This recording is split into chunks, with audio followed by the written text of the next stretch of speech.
Find other great podcasts like this one at podmoth.network.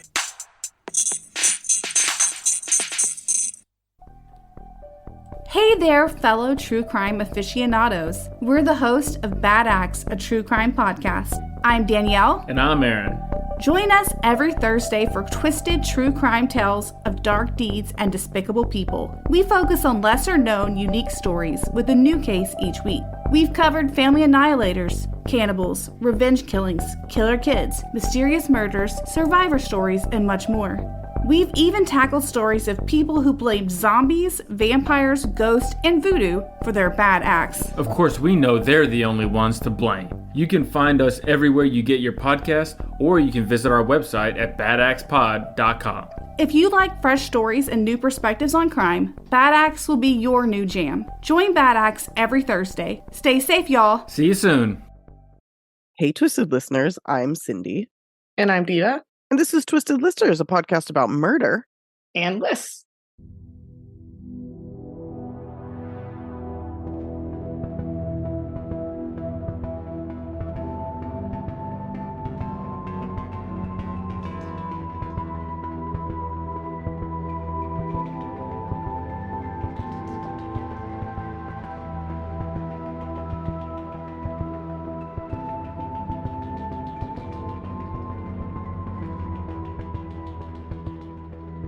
And we're brought to you by the Podmoth Podcasting Network. They're amazing. Check out all their other podcasts. There's some really good ones on there. And this is part 2 of kind of the year in review. Big cases that matter to us that we want to talk about. Last week's I thought was really interesting. We did a new case. We did an old case with a new update, a very exciting one. And I think, are we doing that again today? Exactly. Yeah. You're doing another big update from a major case everyone knows about. And then I'm doing a very recent headline. Awesome. I love the combo that we have. A little bit old, a little bit of new. Yeah.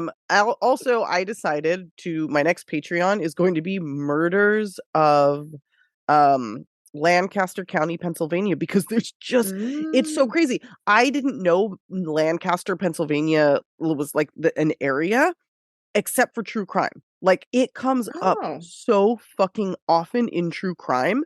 It's insane. I'm like, especially because I can't imagine that's like a very populated area, although I'm gonna find out in my research and I'll tell all our patrons, but like it's insane. Like the per capita, I'm gonna find out. I'm gonna get some stats for everybody on this shit. That's crazy. It's really fucking weird. Anyway, happy holidays, everybody. I hope everybody is relaxing and having a good listen, it's a true crime podcast. That's a legitimate segue for us. Happy holidays, happy murders. Cindy has meetings today on the 23rd of December, which I find offensive. Just like 2 phone calls. It could be worse. Terrible. I replied to one email yesterday that was like really important, and I was like, what are you doing? Like, turn this off. I feel bad like being the person emailing people today, like just checking in because I'm a piece of shit who like wants to bother you. I really think once there's a 2 in the number in December, everyone should stop. Like just put your hands up off the keyboard. Yeah, I mean, agreed.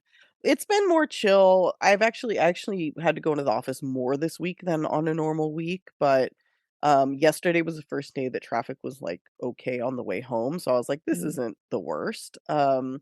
And being in the office is fun, so it's fine. But anyway, capitalism kills. Fuck all that. After you say being in the office is fun. Well, I like the people I work with. No, that's important. Know, if I won the lottery, I'd probably stay in touch with at least a couple of them, but I certainly wouldn't like work. But anyway, okay, let's get to it. Do we have anything else to talk about? No. Happy holidays, everyone. Happy holidays. It's not twisted or murdery. Yeah, please don't end up on our lists. As per usual, yeah. If you know anybody who does end up on our list and you want us to cover their case, let us know. Yeah. And we'll do them justice and give them, give their story an audience. But hopefully that's not the case. Let's just really hope not. So, all right. I'm going first, right? Because you went first last time? Is that how it works? Sure. I forget. Oh, yeah. You go first. Okay. Yeah, okay. I'm going to talk about Adnan Syed, which is like, okay, so listen, this year has been fucking magical for me in terms of true crime. Delphi is the one that like like, if you could solve any case before you die, what would it be? And that was my one. And then I have actually, this is embarrassing, but I've actually shed tears over the Adnan Syed case, like Oh my gosh. thinking that this obviously innocent man was going to spend the rest of his life in prison. And the fact that he spent like almost 22 years in prison is like insane to me. His whole fucking youth was stolen from him. He's also like right around my age, so I felt like a connection to him in that way, like hearing the stories, and it was like I could live those moments. Like the people he hung out with sound a lot like the people I hung out with, and like, so I felt a really deep connection to him when I heard his story. So being able to share this update is fucking amazing. It's my Christmas present. So here we go. This should be, I'm saying I'm covering Adnan Syed, but what I'm really covering is one part of what I hope to be the continuing story of the murder of Hae-Min Lee. Yeah, the update. Yeah. The update. So Hae-Min Lee was an 18-year-old high school student living in Baltimore, Maryland. She had a former boyfriend, Adnan Syed, with whom she had recently broken up. She also had a new boyfriend who was a bit older. I think his name was like Derek, and he was around like 24, 25. He worked at Lens Crafters, I believe, at the local mall. This case takes place in 1999, and Hae-Min, who goes by Hae, she was reported missing at 3:15 p.m. on January 13th, 1999, after not picking up her younger cousin from daycare. So this was a school day, and she was reported missing very quickly by her parents. Yeah. And the police actually sprang into action very fucking quickly, which is unexpected. Unusual. Yeah. Didn't do the runaway thing that we've been hearing. Right. They were like, she's not a runaway. I think it's also, to be honest, like, she's Asian, and there's like the positive Asian stereotype, like, oh, they're not going to run away. They're not, they're like good students. So I think that her family had the benefit of being believed a little bit. She also was a good student. As far as her parents knew, she was like a really straight shooter kind of girl.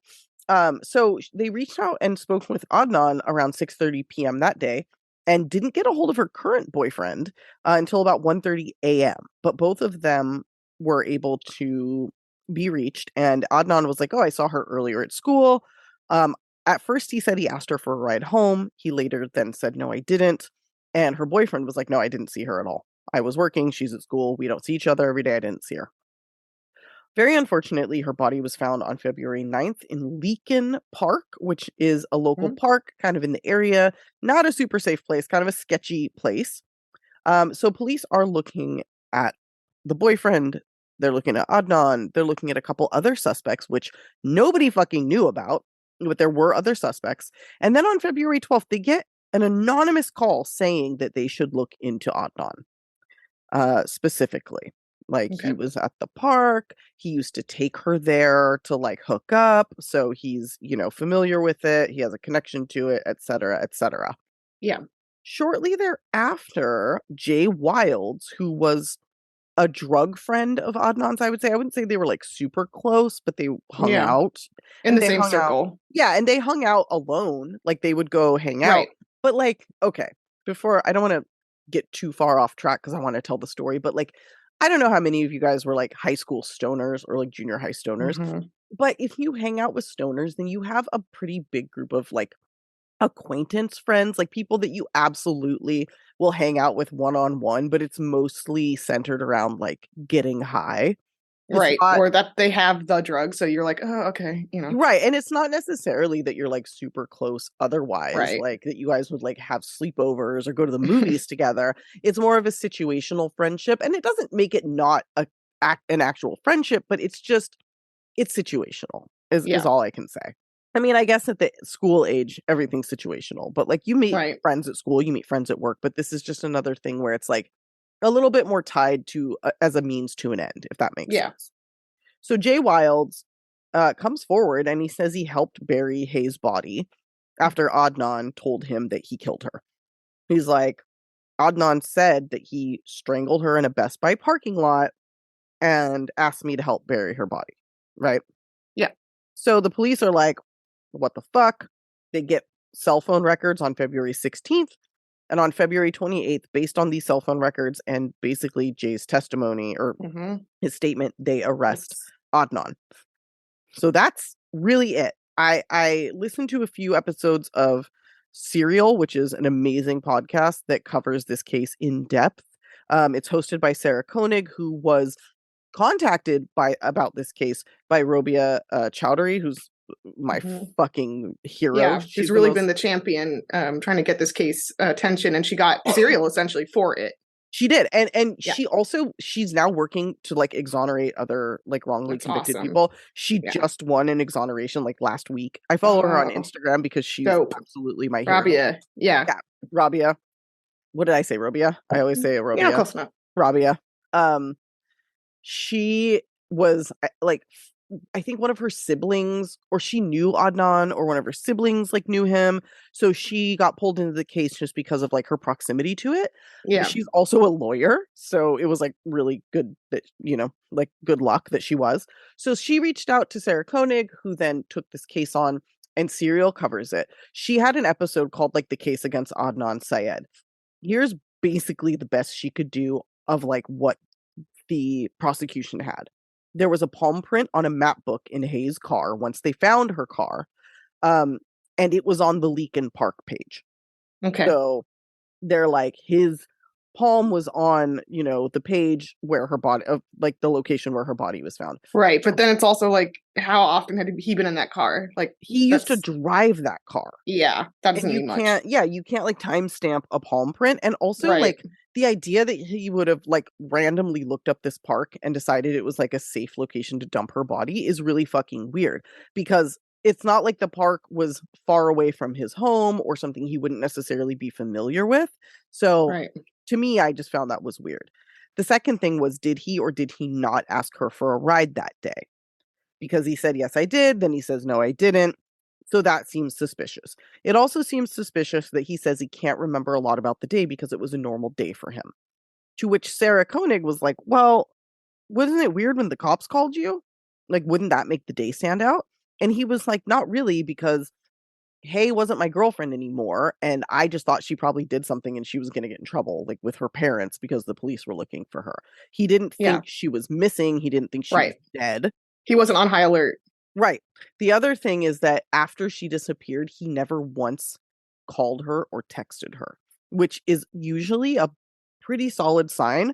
If you're not doing it, it's because you know you're not going to get a hold of them, which means you know they're dead because you killed them. But his answer to that was, I was always with her friends, and her friends were constantly calling her, constantly texting her, constantly keeping me up to date on what was going on. Yeah. Because they were like, well, you called her 3 times the night before she went missing, but then like never called her again. And he's like, well, we were all at school together. We were all talking about it. Like, they were reaching out to her and telling me like, we haven't heard from her. We don't know where she is. So like, he just didn't try, in addition. He just didn't try, because it wasn't like it's almost like he was trying with the group. There was just one person from that group being the one to text trying to do call. it. Yeah. Right. So fine. And I also get that, right? The biggest thing against him is kind of how the testimony or the statement from Jay came to be. So when they get his cell phone records, there are 6 calls to a girl named Jen Pusateri. She is not Adnan's friend. She's Jay's friend. He called her 6 times on the 13th, which was the day that Heyman went missing. On the 13th, Jay tells her that Adnan told him that he killed Hay in the car at the Best Buy. So whoever killed Hay, Jay knew about it the day that it happened. And not only did he know about it, but he knew the manner in which she was killed on the day that she was killed. Which I think is something that nobody fucking talks about. Like, if he is calling this chick Jen the day that Hay dies with the manner in which she was murdered. Jay is calling Jen. Jay is calling Jen, not Adnan. Okay. But he's using Adnan's phone and saying, dude, Adnan just told me that he killed Hay. And Jen's like, what? So, so the cops go to her on the 26th of February because they're like, hey, we noticed your phone number in his cell phone, like a lot. Yeah. And she's like, I don't want to talk. Like, I can't talk tonight. I'll come talk to you guys tomorrow. She then goes and talks to Jay and is like, what do I say? And Jay's like, tell him the truth. Tell him what I told you. Tell him to come talk to me. So she tells them the truth. Jay told me on the 13th that Adnan killed Hay. And if you want more information, go talk to Jay. So then on like the 27th, they interview Jay. The 28th, they arrest Adnan, right? Right. So couple of things. Maybe that's not what Jay told her on the 13th. Maybe when the cops came to talk to her, she went and talked to Jay and he's like, oh, tell him I told you this. So it could have been the type of thing where it was orchestrated. Later, right. But the fact of the matter is, both this woman, this girl, Jen, and Jay knew that that Heyman was dead and that she had been strangled to death before her body was found. Okay. So seems significant. Yes, Jay fucking knows, right? Like that's scary. Whether or not it was Adnan or somebody else who did it, we don't fucking know. So anyway, Serial, but that's it. That's all they have. And the fact of the matter is, if anything, that puts Jay as a suspect. And the cell phone tower records. Yeah. Oh, right. And they have the cell phone tower records. That's like the biggest thing. Yeah. Yeah.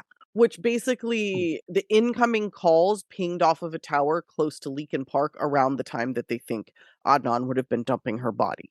Yeah. So that's what they have. That's it. That's it. Yeah. That's their case, right? They don't have DNA that links Adnan. They don't have anybody else saying that there was a chick that Adnan and Jay went to her house that night and seemed like nervous, she said. But Adnan was like, dude, like if I hadn't been charged with murder, she would have never thought twice about that night. Like she probably didn't have any sort of feeling until it came up. And then she was like, oh, and then it like.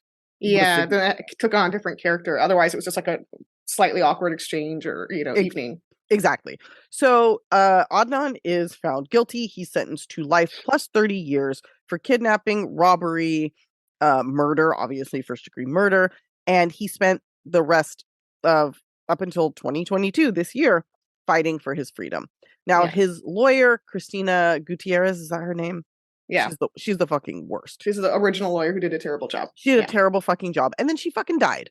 So they couldn't even like get information out of her to like try and help. You were like mad at her for dying. God damn it. Well, it's just a bad situation, okay? Like it's just a bad situation. So basically in 2014, Serial comes out and opens up the door. Like it's a smash hit podcast. Kind of starts true crime podcasts in it a really big way. Did. Yeah. It really did. It's why we're here, Yeah. And then Rabia, she took that momentum and did her own podcast, which honestly is a lot more dry. It's a lot more legal, but it's also really informative. And I think that she does an even better job of proving Adnan's innocence because Serial was meant to be sort of, a fair and balanced look at it. You could tell that Sarah thought he was innocent, like straight up. But there's like a few moments early on, but then as the episodes go on, she's like, "Oh no!" You can kind of like I think it's riveting too. I just re-listened to the whole thing after it was released, and I just re-listened to it, and it was like fascinating. To also, I think the reason it was so compelling is you're kind of going. She kind of frames it as you're going with her. She starts out neutral, and by the end, she's totally convinced he didn't do it. Right, exactly. And as much as she tries really hard, like I said, to like not show that she's like completely convinced that he's innocent, it's very fucking obvious, Yeah. But then Rabia, what she did was she just took it a step further and was like, hey, he's innocent. Here's why. Here's the legal standpoint. Like, here's exactly the breakdown of what all of this shit means. But essentially, Serial was the thing that like catapulted this case into the mainstream for true crime people and brought it to my doorstep, which I then became obsessed, like so many others. So we keep going. He's, trying for new trials. He's trying for like relief. Nothing's working, right? Finally, in 2021, so he's been in prison since 1999. In 2021, Maryland creates a new law called the Juvenile Restoration Act. And what it says is that if you serve at least 20 years of a crime you committed as a juvenile, you can ask for your case to be reviewed and to then be released. Which, why is a 17-year-old, because he was 17, being given a life sentence without parole? That should never, ever happen. So Maryland has sort of started to undo the damage that the state has been doing by allowing this, right? Right. So Erica Suter, who is Adnan's attorney, asked for this, this relief, the Juvenile Restoration Act, on October 2nd, 2021, the day after the law came into effect. She was like, hey, here it is. Like, been waiting for this. Please fucking let him out. If we can't get him exonerated, let's just get him out, right? So now, prosecutor Becky Feldman, she works for the state, she started looking into the case because basically they take the cases to the prosecutor's office and the prosecutors have to look at them and determine if they think the case is fair for the person to be released. So if it was like somebody who was like a serial rapist and murderer, they might be like, yeah, we're not going to let you out. But if it's something like this, they might say, okay, we think you're guilty, but we're still going to let you out because you were 17. It was a one-time thing, the heat of passion, whatever, right? Yeah. So she starts looking into the case to determine if she should support this release. And she starts realizing that, like, he didn't fucking do it. She starts seeing all the issues with the case.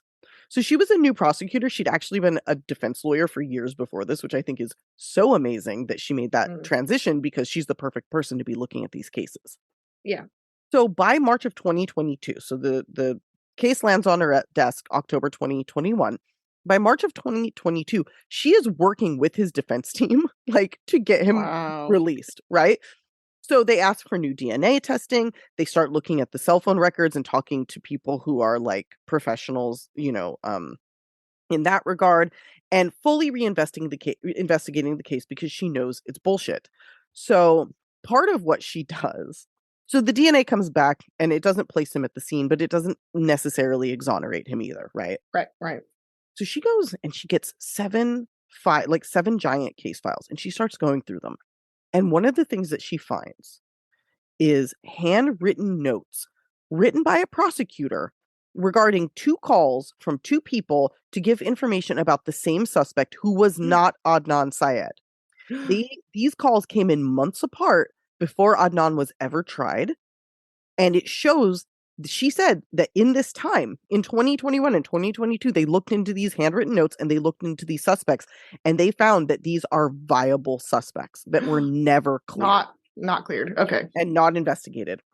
So basically what they're finding is that this dude had a motive to kill Hay, said he was going to kill her to multiple people. Yeah. And then he and another suspect were never looked into. Moreover, it's a Brady violation because the prosecution never turned this information over to the defense, which they legally are required have to share everything. to. Yeah. Yep. So the fact that they didn't share that these 2 suspects existed and were totally fucking viable is he should have never been in prison. They essentially stole 22 years of Adnan Syed's life. There's other information. Oh, go ahead.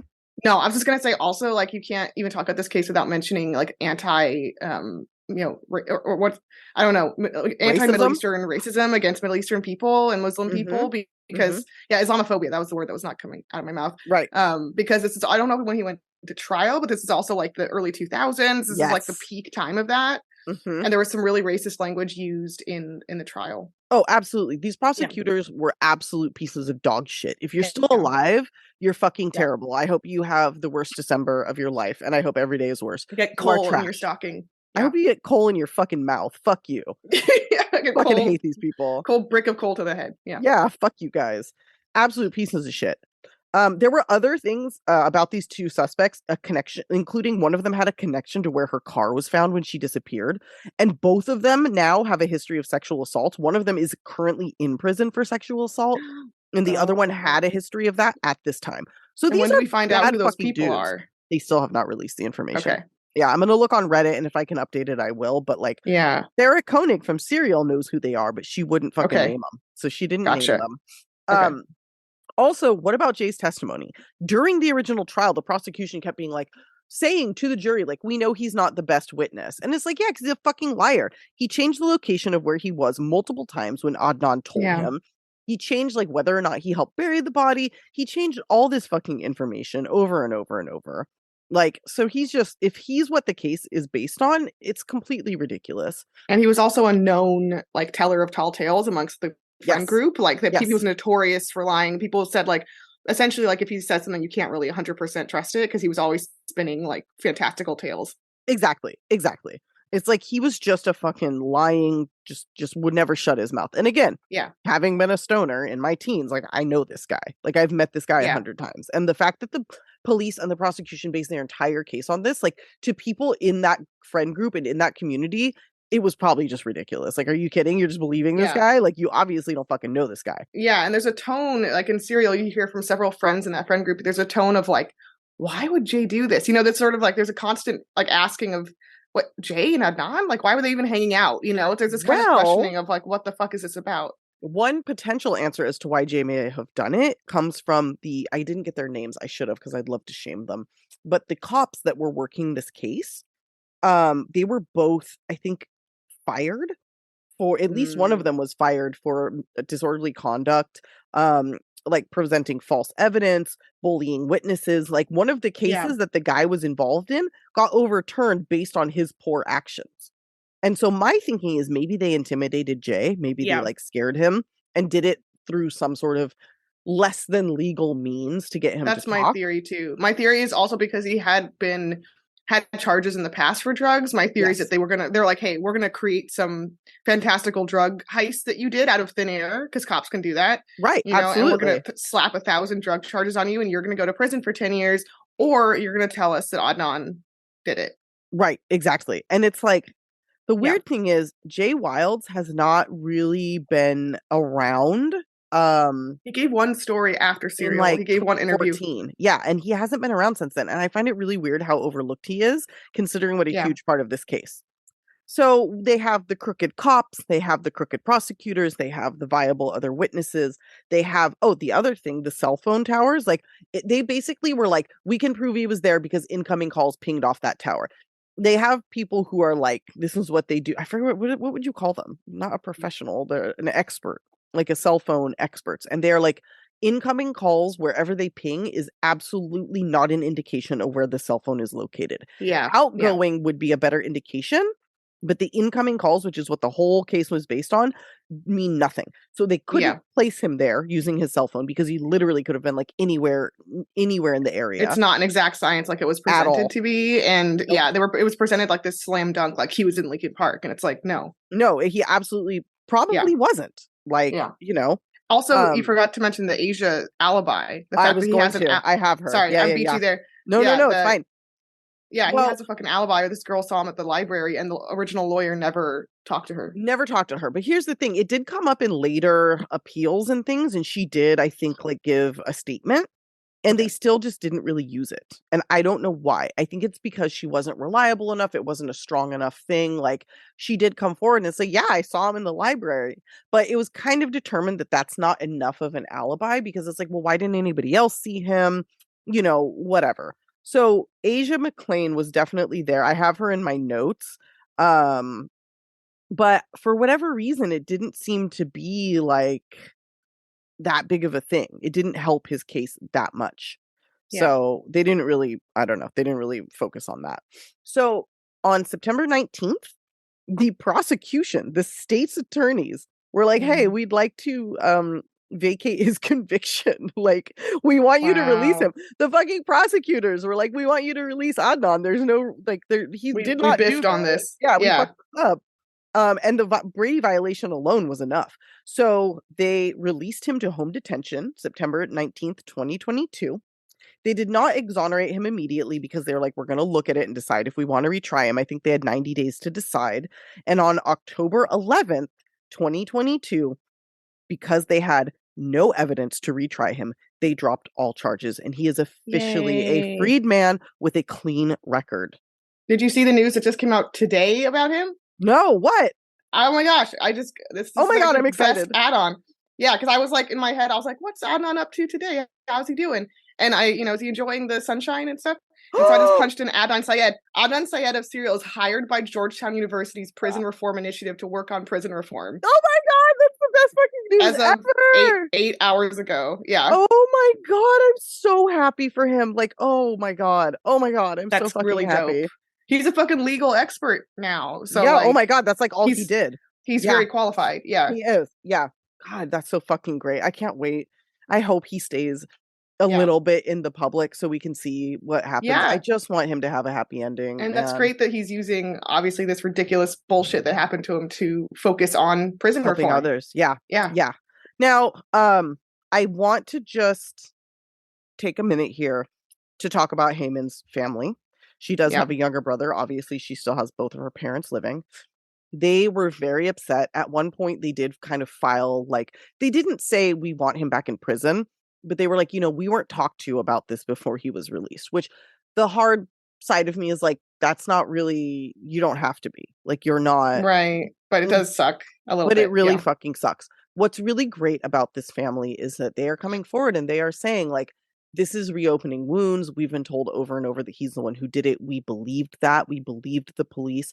Now we're being told, you know, it wasn't him. Now we're having to relive this. Now we don't have, now our family member's murder is unsolved.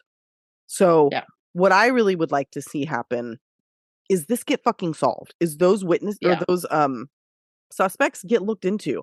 And if they did it, I want them to be charged. And I really want this family to have the closure that they deserve, that they also have been denied for 22 plus years. I feel like it's going to happen, weirdly. Like, I do feel like it's going to happen, especially with that new suspect information that was hidden. 100% that could be the break that we need. And like, I mean, I also, I don't know, I don't feel totally 100% cool with Jay as far as like suspect wise. Right. No. Because it's like, he literally could have just been intimidated. Like we said, he could have just lied to lie for reasons we don't understand. But he also like could know someone else that did it and be trying to protect someone else, you know? So like he could, there could be a way that he's involved yet that we don't understand, to me. Well, the fact that he told police that she was strangled. Or her body. Could be a lucky guess, I guess. Oh wait, no, it was after, I guess it was after her body was found. Yeah. That, well, it depends. I guess it depends. Like, if he really did tell Jen that stuff on the phone, then he knew how she died before her body was found. And if that is actually true, then that's something worth looking into. If she and Jay are both just lying, then I don't know. But you know what I'm saying? Yeah. Like, anyway, I don't know. Yeah. And then there's also, I've seen a lot of talk about the guy that found the body, right? Because this guy, like, supposedly he comes out as a pretty strong suspect, I think, for the in the podcast too, because it's like he's had some kind of exposing himself, like, charge or something like that in the past. And the spot where she was buried was like pretty far off, like, the path. It was like kind of insane that he, quote unquote, found it. Well, he might be one of the suspects then, because one of the suspects had sexual assault charges already against them. Okay. So that sounds like that's him. Could be. You know? Yeah, it could be. So but we then don't know there's yet, two suspects, and only one of them said to people that they wanted to kill Hay. Yeah. Okay. But we don't know who it is. Like, his name is Alonzo Sellers, and it's like the guy that found her. Okay. Yeah. And it's like, how are they connected? Like, you know, I don't know. Or they're just two separate candidates. Yeah. So we don't know. We'll have to find out. But yeah, pretty fucking exciting. So that's where we're at.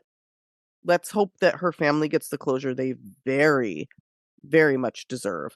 Also, I do believe that Rabia Chowdhury believes that Alonzo Sellers is a suspect. Okay. But not like a slam dunk, but just like not ruled him out.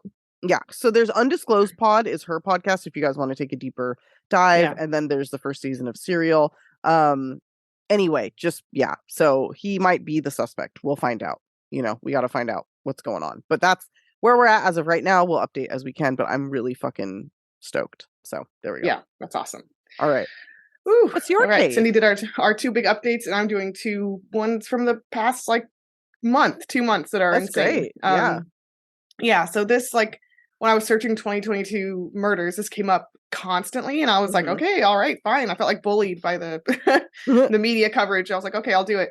I don't even know if you've heard of this, because you must have. It's insane. I don't know to call it the Idaho student murders. Oh yeah, fuck yeah! I'm so glad you're doing this. Yeah, because I've honestly been really I've been so busy at work, I haven't been able to read about this, which is so fucking sad. I will tell you all about it. Okay. It is quite insane.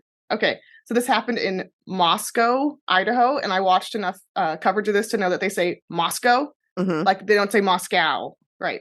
Trying to distance themselves from Russia, right? Moscow. So Moscow is a super small, safe, by all accounts, college town that hosts the University of Idaho. Okay. Like, pretty much the only crime is, like, you know, petty, like, minor shit. It's surrounding the university. Kaylee Gonsalves, is 21, and her childhood best friend is Madison Mogan. She's also 21. They grew up together in Coeur d'Alene, Idaho. Coeur d'Alene. Coeur d'Alene. Thank you. I have a friend from there. I can't say even anything French adjacent with my mouth. It's all right. I can't do it. So they're childhood / high school best friends forever, and they're going to university together, and they're roommates. So just, going through life together. They look super similar, cute, blonde, college girls. They could almost be sisters. And then some of their roommates include Zaina Kernodle, who's 20, or Xana. It's spelled with an X. Okay. Kind of cool. Xana. Yeah, I don't know. And her boyfriend is Ethan Chapin, who's 20, and he would often stay overnight. He will be staying overnight at the house this night. And Ethan was going to the university with his fellow siblings. He was one of 3 triplets who go into the University of Idaho. I just thought that was cute. That is cute.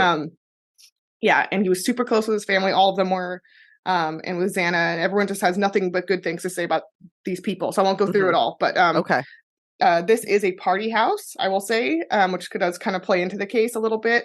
They had 3 noise complaints since August. Okay, that's pretty good.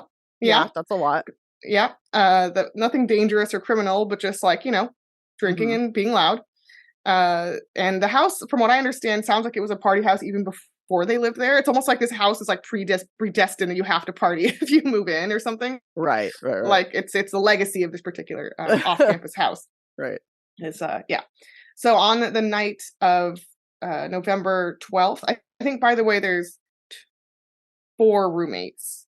Yeah. Okay. Xana, or there's 6 roommates. I don't know. I should have written down how many people live in this house. I think there's 6. I think there are 6 because I did read something like Ethan doesn't 6. Yeah, 6 like mystery right. 6th roommate. I saw that headline. Was like, I need to read this, and then couldn't. So 6 roommates. Okay. All right. So this night in particular is November 12th. So just over a month ago, 5 weeks ago. Kaylee and Madison are at the local Corner Club bar. Okay. From around 10:30 p.m. To around 1 a.m. Xana and Ethan were out separately at a Sigma Chi house party, kind of on campus. Okay, so they're all just living their best college lives. Yep, doing the college party thing. And so they're separate, festivities. And they kind of, are there from the same span of time. Around 1:40 a.m., Kaylee and Madison are seen at a nearby food truck after the bar. They leave the bar, which fantastic move. Food tastes better after you've been drinking at 1:40 a.m. Absolutely. So 100%. Oh, 100%. Yeah. Yeah. Tastes amazing. I don't even drink, but I know that to be true. I think you can still eat late night though. I think you still do it. The few times that I have, you get real fucking hungry. It's weird. Yeah. No, but even without drinking, you can appreciate a 2 a.m. snack. Oh, fuck yeah. Of course. Yeah. So they, Kaylee and Madison get a ride home to their apartment around 2 a.m. So everyone's home by about 2 a.m. from their various parties. The murders, spoiler alert, that we're going to talk about happened sometime between 3 and 6 a.m. 3 and 6 a.m. Okay. So the very early morning hours. Yes. So there's 2 surviving roommates, and I guess that were there, and I guess a mystery 6th one that was just clearly was not there. Right. The 2 surviving roommates that night were out separately, also until about 1:45 a.m. Okay. On their own shit, and then later.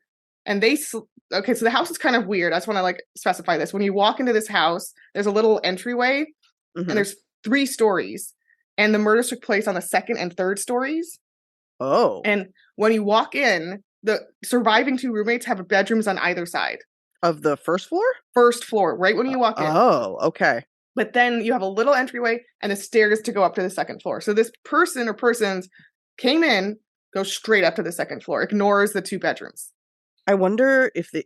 Oh, man. Okay, keep going. Sorry. So just keep that in mind. It's kind of a weird formatted house. Because at first I was like, how could they survive? But we'll talk about why that could be. Yeah, okay. So anyway, they're there. So later that morning, around noon-ish, one of the surviving roommates calls 911 because they have discovered, I forget which one of the victims, unconscious, and they call basically 911 and say, my roommate's not waking up. So they think maybe they're passed out, right? Unconscious, drunk or something. Yeah. Oh, the other survivors are Dylan Mortensen and Bethany Funky. And they are the ones that were in those side bedrooms on the 1st floor and survived. And police said they just slept through it and they didn't know anything happened until they found one of their roommates unconscious. And they've said crazy. The police have said they are not suspects at all. Okay. Affirmative. Okay. So when police arrive, they find Kaylee, Madison, Xana and Ethan stabbed to death in their respective bedrooms on the second and third floors of the home. Wait, so if there's 4 victims and 2 people were home, then that would be a 7th roommate if somebody was missing. No, Ethan is not a resident. Oh, right. Okay, yes. Okay, sorry. Yeah. Okay, he was just staying the night. Yeah, got it. So because he's Xana's boyfriend. Okay, right. So they had Ethan and Xana were obviously sleeping together, and Kaylee and Madison were sleeping in the same bed, just as a friend, as friends do. Just passed out. Yeah, as you do. So each victim had been stabbed multiple times with a quote unquote large knife. Okay. That is the most information we have. I wrote my things a bit in a weird order here. So like a butcher knife, like a kitchen knife, and what floor was the kitchen on? What floor was the kitchen on? The kitchen is on the second floor. So really like the first floor is just like a stairway and 2 bedrooms. There's nothing else on that floor. No, not really. Yeah, That's you just super weird. They walked in, went up to the second floor. Yeah, Gotcha. If you look at a floor plan of this house, it's quite complicated. Yeah, convoluted. Yeah, so they go in. They went straight for the second floor. Okay. Attacked, I think, or they could have gone third and then come down. I'm not sure which order they attacked in. We don't have that much information yet. Okay. It's thought all of the victims were attacked in their sleep, but some of them had defensive wounds. So they woke up enough. Yes. To fight back. And as we know, stabbing is slow and brutal sometimes. And horrible. Yeah. Yeah. So we know that at least Xana woke up and fought and had defensive wounds. There was also no sign of forced entry. But I mean, if you're all drunk and in your 20s, you maybe they might just have left the house unlocked. Yeah. Easily, yeah. And this is a safe area, right? They have no reason to think there's like violent crime happening. Right. Yeah. So it's not. Yeah. So Maddie's room on the 3rd floor is not like easily. I don't know. Okay, I'm getting too ahead of myself, my theories, but I'll just say right now that I think this person had been to this fucking house before. Okay, I just want to say it's not that immediately obvious where her room is and like how to get there. Yeah. Okay. I firmly think this killer had been to this house before in some context, because to get up to the 3rd floor, it's a bit convoluted. You have to go through and like look at the floor plan, everyone. Okay. To get to the 2nd floor, kill Xana and Ethan. Then you have to go into another entryway and go up another staircase and go around and go to the thing. Finding Madison and Kaylee was not super simple. Okay. Yeah. So it had to be like a pointed effort. Yeah. Like It's a little weird. This house is weird. Madison had a dog, Murphy, who was okay. Ooh. Dog's fine. Don't worry. I wouldn't even like talk about this case if the dog was not fine. Right. I should have known that off the bat. Yeah. Authorities have later said that there was a white 2012 to 2013 Hyundai Elantra that was a potentially important vehicle of note for the case and was seen parked at that time of the murders in that immediate vicinity. So that vehicle has been flagged by authorities. No, but it was found in Oregon and the owner was cleared, wasn't it? I think so. No, it wasn't the same car. Oh, there's another car. I just read the cop press release that was not the car. Yeah, that was a false alarm. Yeah. Okay. We also heard later in a separate press thing that Kaylee's injuries were, quote, significantly more brutal than the others. Okay. That's not good. And she didn't even have defensive wounds. We don't know. We don't know everything. Yeah. But it's weird if somebody had defensive wounds and still wasn't killed as brutally as somebody else. That's saying something to me. Yeah. So there's no specific details about in what way it was significantly more brutal, but that's what they said. And this could be part of why the police have come out and said that they think these were quote unquote targeted killings rather than random. The obvious question you want to ask is Kaylee the target, right? And everyone else was just there, right? Yeah, like a witness. But I mean, if we're talking about targets, it seems weird that you wouldn't just go for Kaylee and leave. These are all drunk people; they're all asleep, right? And they're on separate floors, so it's like, why take the time to murder other Ethan people? And Xana? Yeah, and then also, why not then also just murder other people? Like, why not finish the job with the people? Why cannot kill everyone? Bottom? Right? Yeah. Ethan and Xana seem like strange to me if it was just about Kaylee, but who knows? Right. The police come out pretty quickly. So after they say the attack was targeted, the police are also very insistent that this poses no threat to the community, which I'm sorry, if I was in that community, I'd be like, I feel threatened. Yeah, it absolutely does. And they always say that shit, and most of the time it's bullshit.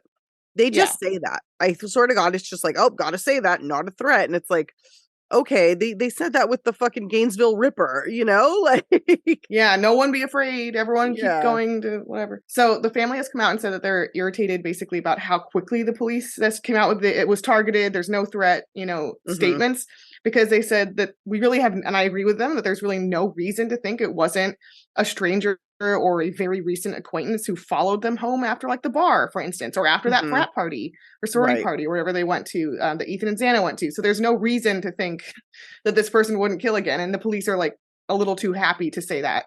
Right. It feels like more they're covering their asses. And two things. One, they could have either done that too quickly and they actually believe what they're saying, or two, they might have information that it is something, Right. you know what I mean? And they're just trying to like keep everybody calm. Like either way. But I mean, the bottom floor, like they could have just had their doors locked. You know what I mean? Like, because here's the thing. True. The noise that it would take to break down let's say you killed everybody else in the house and then you decide you want to kill the people in the bottom. If both of their doors are locked, the noise it would take to break one of the doors down would alert the other person. So it might just be worth it to just leave. And like, yeah, and they don't know the state of everyone's drunkenness or not drunkenness. They don't know who's going to have weapons or get up and rush them. They don't know. Yeah. How fucking terrifying is this? Like, killing people while they're asleep in bed. Like, if you have ever taken the time to actually think about what that would look like and what that is terrifying. Fucking terrifying. Stabbing too. Yeah. Unbelievable. Unfucking believable. It's so scary. And yeah, so. And they think that the family has said also that they think the police did this sort of targeted narrative also to keep students from leaving town and to keep the kind of economy of the town together and keep people from leaving in fear. And police kind of gently walk back the targeted statement. They say if they don't know if it was one or more of the students that may have been the target, or if the quote unquote residence was targeted, which I think is a really interesting statement. Yeah. Why would someone be mad at the house? Right. And also, like, did they take stuff? Did they rob it? I don't think so. Okay. So then how is the house targeted if they didn't take anything? I mean, I get what they're saying, but like, yeah. Is it someone who just wanted to kill whoever was at that house? Kind of like the Sharon Tate, like, killers going to that residence, in which case I would be very afraid to be a person in a residence in fucking in that area. Moscow. Yeah. Moscow. That's so silly. Moscow. Okay, I'm sorry. Yeah. Moscow. Other family members have also said that, an assortment of different family people have said that they do think it was someone who knew them, who targeted them. I honestly kind of think so as well. I kind of think so as well. There's a good argument for both, you know, but I don't know. Okay. It came out later in the press that the house did have a party that got the cops called on September 1st. Okay. At least some of the roommates were not home at that time. This is not to cast any like shade or on them or suspicion on them. I went to a party that got the cops called when I was in high school. We all have. I mean, I've been to like 10. Like, yeah, like it happens. Yeah. So this has been been pointed out though, because perhaps a lot of different people had access to the house or knew about it, knew the layout, right. Because they had, how college house parties go. People are in and out. You don't even know who people are sometimes, right? Oh yeah. So I think the party house thing could be a link. Like, I think this person isn't someone close to them, but went to a party. Knew the house. Yes. Yeah, so it could be the type of thing where this person just wanted to murder people, and so it was opportunity because they're like, "Oh, I know this house. I know where they had time to study it." Yeah, yeah, exactly. That's my theory. I think so far. Yeah. So the case has been huge in the press, as I mentioned. I will say that there have been a lot of people covering the case on TikTok and social media, and amateur sleuths in this case have not always been the most helpful. There's been a couple wrongful accusations, various people that have gotten kind of mobbed on social media, and the cops have had to come out and be like, stop it, like they're not a suspect, like, and there's also surveillance footage of the girls at the food truck, and like I mentioned, and one random guy in that, for example, was like mobbed, and the police have had to come out and be like, he's not a suspect. He was just getting food, like, come on, getting a taco guys. or whatever like, the fuck. Yeah. So the police have been literally doing press releases on this case almost every day, like I'd say a couple times a week. And there's a press release of here's what we're doing, here's what we're working on, and at the end, it's every single one, it's rumor control. Yeah, and it just which says is so fucked, like disproving rumor after rumor. Yeah. I mean, online sleuths are great and all, but like, it makes more sense like when you've got your own backyard, when you've got cereal, like kind of after the dust has settled and people are just looking at it from like kind of a more complete picture instead of like, no offense, guys, but like 20-year-old TikTok stars being like, I've got a theory, and it's like you're fucking ruining the case. Like you're well, taking don't go after people in an open case. Don't go after specific people. Like that's dangerous. It's especially when dangerous. you don't. Yeah, you get sued for that shit, especially when you don't have good evidence. Yeah. But I mean, it's dangerous for the people you're going after too. Like, yeah, exactly.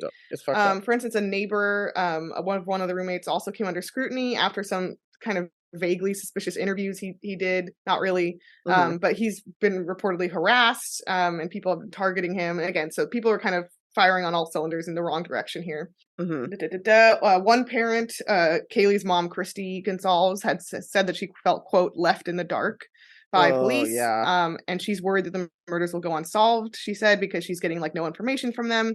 She didn't even hear about the Elantra until it was in the news. For example, that's frustrating. The police respond and said, no, the families are not being left in the dark. We're telling you lots of stuff. So there's a little bit of contention there, at least. But I don't know. I mean, not to diss Christy, but like on the website for this case on the Moscow, whatever police department, it's like a lot of fucking information. Right. Granted, she's a parent, so she should have like a special lead on this. But just for the public, there's a lot of information out there. If you want to respectfully go about, your sleuth work. Right, doing it in a way that's not like detrimental to the case or to anybody else. Like, 'cause it's not fucking cool. Like, yeah. So that's pretty much it. The case is still very active. There's over 100 pieces of evidence that were taken from the house. I think like 4,000 crime scene photos. They have this list of the stats. They've received over 12,000 tips. Oh wow! At this point, and there's still no suspect identified other than the Elantra thing.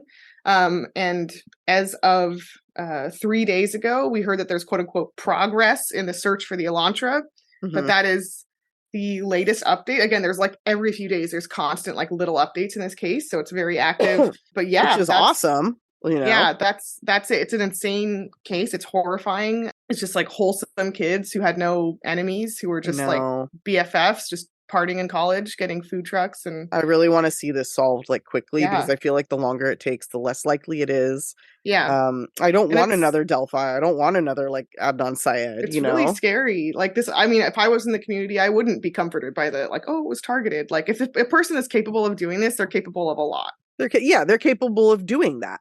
Straight up. It's not like, whatever the motive may be, like if somebody has the capacity to murder 4 like young adults, like in their sleep, in their beds, like they're fucking psycho and they're fucking dangerous and scary. So, I mean, like I said, I don't think the stranger like following them home like is impossible. And we've seen that happen plenty of times, especially with like following people home from a bar or following people home from the party. Like that's quite possible. And like, for instance, did one of the girls like rebuke some incel boy at a party, right? At the but then party, why kill everybody else? Like, why kill the other people? Because he's an incel. I don't know. That's my theory.